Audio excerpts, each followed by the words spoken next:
बोले बालाजी महाराज की जय। बोले सीताराम दास जी महाराज की जय।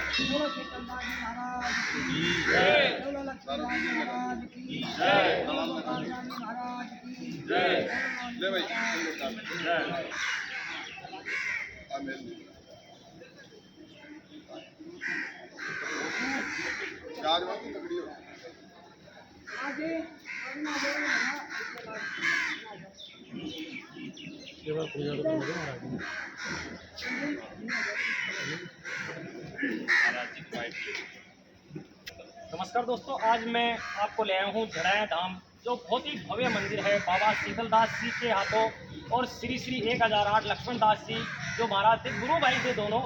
निजरा धाम के अंदर जो आपने देखा होगा, कुछ दिन पहले एक बहुत ही भव्य यज्ञ का प्रोग्राम भी हुआ था।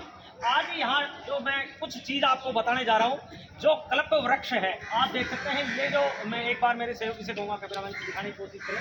ये जो 4 कल्प वृक्ष लगे हैं, ऐसे कल्प वृक्ष आपने कहीं नहीं देखे होंगे जो 4 एक साथ में लगे हों। इनको श्री गुरु गोरक्षनाथ जी की इमली के नाम से भी जाना जाता है। आयुर्वेद में भी इसका बहुत बड़ा महत्व है। और ये कल्प वृक्ष जो महाराज जी ने कब लगाए थे, हम आज बातचीत करेंगे। श्री श्री 1008 सीताराम दास जी महाराज हमारे साथ में हैं।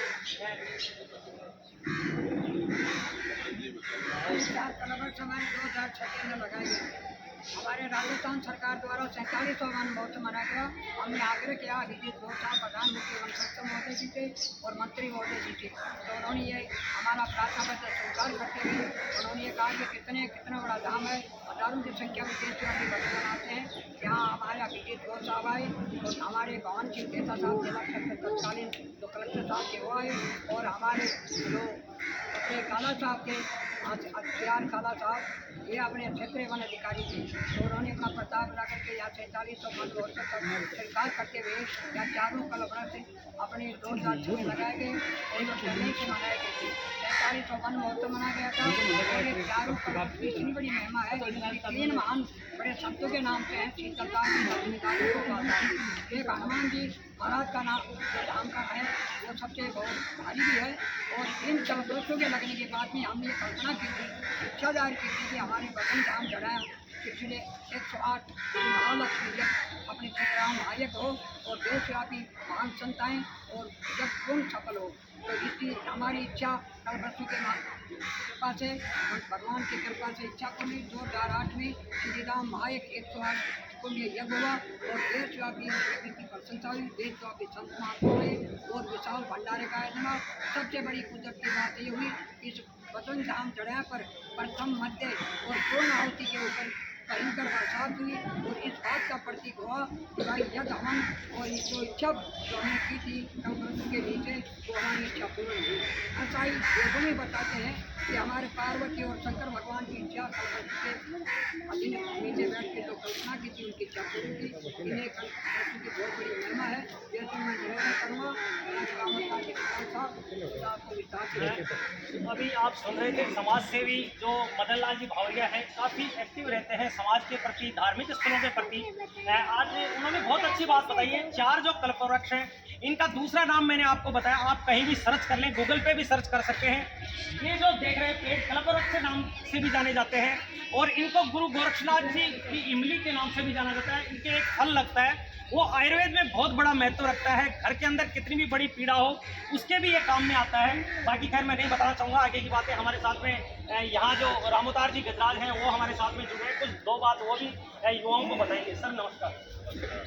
सर कुछ बताने की कोशिश करिए आप। ये नया धाम स्थान है जो हमारे लक्ष्मीदास जी महाराज और शीतलदास जी महाराज की पूजन स्थली है और हमारे गोपालदास जी महाराज की पत्रिका की ये तपस्वी रही और वर्तमान में हमारे श्री श्री 1008 सीताराम दास जी महाराज यहाँ की स्थित है। और आज इसी गुरु पूर्णिमा के अवसर पर हमारे टीमका थाना जिले की जो प्रतिष्ठित महान मूर्तियाँ हैं वो हमारे बीच उपस्थित है। हमारे जाट समाज के अध्यक्ष हैं जाखड़ साहब हमारे बीच में हैं, जगदीश जी जाखड़, और हमारे समाज सेवी प्रधान जी हमारे बीच में हैं, हमारे मनीराम जी जाखड़ साहब हमारे बीच में हैं जो राष्ट्रीय किसान यूनियन के उपाध्यक्ष हैं और इनको इंडो दान पुरस्कार है, अभी हाल ही में मिला है। हमारे गाँव ताराचंद जी भावरिया साहब पूर्व सरपंच औरंगपुरा उपस्थित हैं, इनको भी इंडो नेपाल पुरस्कार प्राप्त हो चुका है। और हमारे समाज से भी गुरुजी उपस्थित हैं। बहुत सारे चित्र प्रतिष्ठित लोग गुरु पूर्णिमा के इस शुभ अवसर पर आए और हम यहाँ पे इस बालाजी धाम के 4 कल्पवृक्षों के बीच में ये जो महिमा कर रहे हैं, आज मंथन किया है कल्पवृक्षों का। इस कल्पवृक्ष की बहुत बड़ी महत्ता है। समुद्र मंथन के दौरान देवताओं और राक्षसों के बीच में जो समुद्र मंथन हुआ, उसमें नवरत्नों के अंदर कल्पवृक्ष भी है। और इस कल्पवृक्ष की स्थापना देवताओं ने कैलाश पर्वत में की थी सबसे पहले। और ये यहाँ पे जो कल्पवृक्ष लगाए गए, ये 2006 में जो विश्व पर्यावरण दिवस था, उनमें हमारे राजस्थान के जो पर्यावरण संरक्षक थे, उनकी अध्यक्षता में एक बहुत बड़ा आयोजन हुआ। और हमारे प्रधान जी और जगदीश जी जाखड़ साहब की अध्यक्षता में एक कार्यक्रम हुआ, उसमें ये 4 कल्पवृक्ष लगाए गए। ये साक्षी रहे उसके। और आज 18 वर्ष 4 ही वृक्ष लगाए गए थे या और भी ज़्यादा थे, या चारों के चारों कल्पवृक्ष यहाँ इस अवस्था में है कि आज बहुत ज़बरदस्ती से फल हो गए? जी, ये 4 ही कल्पवृक्ष है, वो चेन्नई से मंगाए गए। तो चारों यहाँ लग गए और थे। चारों कल्पवृक्षों की महत्ता रखी गई थी कि एक कल्पवृक्ष है वो बालाजी महाराज के जीवित था, और 3 कल्पवृक्ष हैं वो तीनों संतों के शीतलदास जी महाराज, लक्ष्मीदास जी महाराज और गोपालदास जी महाराज के निमित्त ये 3 कल्पवृक्ष थे। और चारों कल्पवृक्ष हैं आज 18 वर्ष हो गए। और बड़ी महत्ता है इनके लगने के बाद में।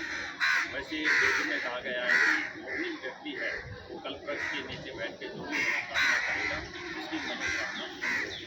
तो इनके लगने के बाद में इस धाम की है वो उत्तरोत्तर दिन प्रतिदिन है वो यहाँ पे हमेशा करनी चलती रही।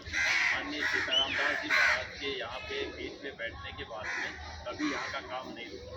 और गौशाला का काम भी ये पचलंगी धाम में समाज है, इन्हीं के संरक्षण में कार्य चल रहा है।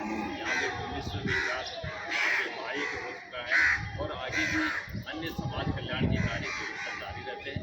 और हर मंगलवार और शनिवार को यहाँ पर कार्य का आयोजन चलता रहता है। तो एक बहुत बड़ी महिमा है इन कल्पवृक्षों की। इनके बाद में यहाँ आने वाले श्रद्धालु हैं देश विदेश तक के यहाँ पे पहुँचते हैं और अपनी मनोकामना पूर्ण करते हैं। भोले बालाजी महाराज की जय। अभी हमारे साथ में एडवोकेट हैं मनीराम जी जाखड़, जो अभी कुछ दिन पहले ही भूटान अभी रामकाज ने बताया, हम उनसे भी जानना चाहेंगे। सर, आपको अभी कुछ ही दिन पहले बहुत ही उच्च स्तर के ऊपर सम्मानित किया गया है, तो 2 शब्द आप भी कुछ बताना चाहिए। मैं एक के माध्यम से आपको बताना चाहूँगा कि कुछ दिन पहले सबसे पहले तो मैं निवेदन करूँगा कि आप हम बहुत बधाई करते हैं। और गुरु पूर्णिमा के अवसर पर ये सौभाग्य है कि इस क्षेत्र में बहुत से लोग यहाँ उपस्थित होते हैं। और यहाँ प्रेजेंट जो लोग हैं अपनी जो के उपस्थित हैं वो मदन जी भावरिया हैं, पूर्व प्रधान हैं, तो आप इस कार्य में सतत रूप से लगे हैं।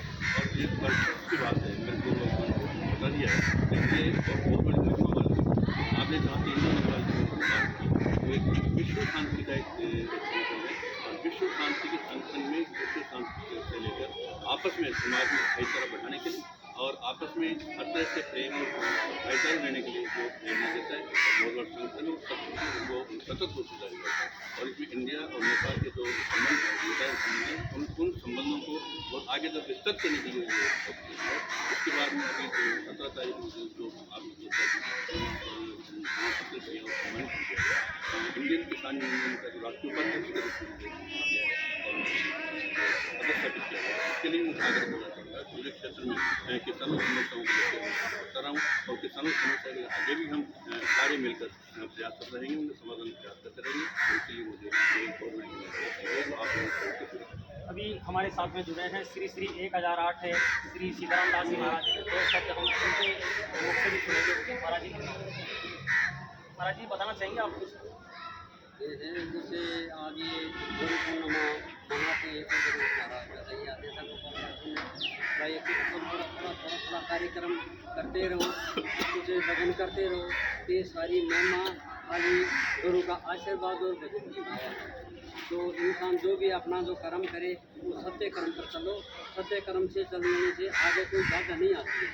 अगर वो झूठा साचा कर करके वो चलेगा ना तो उसके अंदर कोई कांटा लगेगा, हर कांटा होएगा ना जिससे ज़्यादा तो खुद के लगेगा। दूसरा ये सोचेगा तो उसका कांटा लगे नहीं, वो उसी करने लगेगा, खुद के लगेगा। तो खुद से आपका मार्ग पर सत्य चलो, भी में कोई बाधा नहीं आएगी। भगवान की कृपा से सारा काम अच्छा रहेगा, अच्छा बनता रहेगा। अभी सीतारामदास जी महाराज ने कहा कि मार्ग पे चलते रहे, सत्य की उसके ऊपर चलें, बिल्कुल भी किसी चीज़ की कमी नहीं आएगी। बहुत अच्छे महाराज जी ने बातें बताई है। आज गुरु पूर्णिमा के अवसर पर आप देख रहे हैं the press time Subhash Chandra के साथ। जय हिंद, जय भारत, जय जवान, जय किसान।